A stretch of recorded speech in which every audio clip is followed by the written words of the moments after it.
ಹುಲಿಯಂಗ ಓಡಾಡ್ಕೊಂಡಿದ್ದಿ ಈ ವಾರ್ಯಾಗ, ಈ ರಾಯಿ ದುರ್ಗದಾಗ.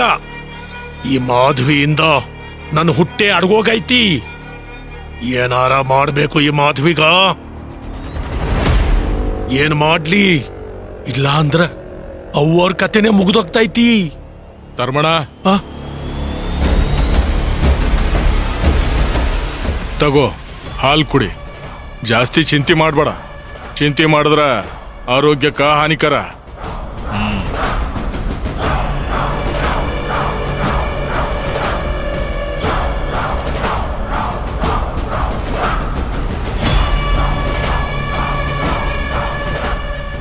ಚಿಂತಿ ಅವ್ವಾರ ಇರುವಾಗ ಯಾವ ಚಿಂತೆ ಪುಷ್ಪಣ್ಣ?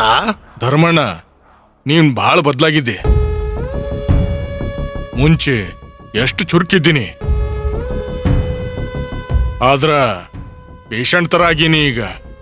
ಏನಾಗೈತಿ ಖರೆ ಹೇಳ. ಏನಿಲ್ಲ, ಸುಮ್ನೆ ಇರೋ ಮಾರಾಯ. ಅಲ್ಲಲ್ಲೇ ಭೋಜ ಪೊಲೀಸ್ ಠಾಣೆ ಅಲ್ಲದಾನ.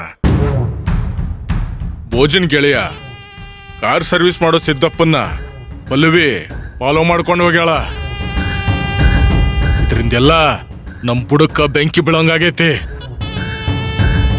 ನೀ ನೋಡಿದ್ರ ತಣ್ಣಗಿದೆಯಲ್ಲ, ಏನರ್ಥ? ನಾನು ಅದ್ರ ಬಗ್ಗೆನೇ ಚಿಂತೆ ಮಾಡ್ತಿದ್ದಿ. ನೀ ಸುಮ್ನೆ ಇರು ಮಾರಾಯ. ಮುಂಚೆ ನೀ ಹಿಂಗಿರ್ಲಿಲ್ಲ. ನಮ್ ಬಗ್ಗೆ ಯಾರ ಕೆಮ್ಮಿದ್ರು ಆ ಕೆಮ್ಮನ್ನ ನಿಲ್ಸಿ ನಮಗ್ ಸಪೋರ್ಟ್ ಮಾಡ್ತಿದ್ದೆ. ಎಲ್ಲಾ ಸಮಯದಲ್ಲೂ ಒಂದೇ ರೀತಿ ಆಗುತ್ತಾ? ಆಗಲ್ವಲ್ಲ.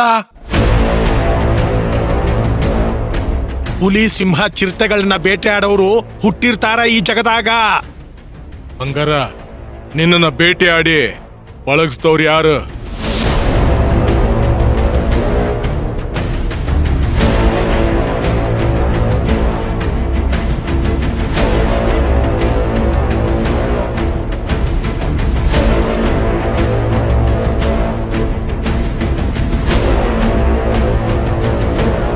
ಪುಷ್ಪಣ್ಣ, ಭೋಜನ ಹಿಡ್ದದ್ದು ಪಲ್ಲವಿ.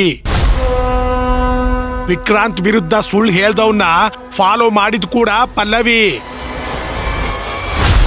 ಈಗ ನಾವು ಈ ವಿಷಯದಾಗ ಹಸ್ತಕ್ಷೇಪ ಮಾಡಿದ್ರ ಕಷ್ಟ ಆಗ್ತೈತಿ. ಅವ್ವರ ಮ್ಯಾಗ ಪಲ್ಲವಿಗ ಅನುಮಾನ ಬರ್ತೈತಿ. ಅವ್ವರ್ಗ ತೊಂದರೆ ಆಗ್ತೈತಿ. ಅದಕ್ಕ ಸುಮ್ಮನೆ ಇದ್ದೀನಿ.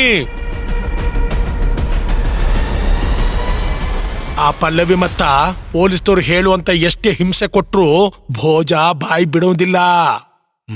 ಆದ್ರೂ ನಾನೊಮ್ಮೆ ಭೋಜನ ಭೇಟಿ ಆಗ್ಲಿಕ್ಕ ಬೇಕ.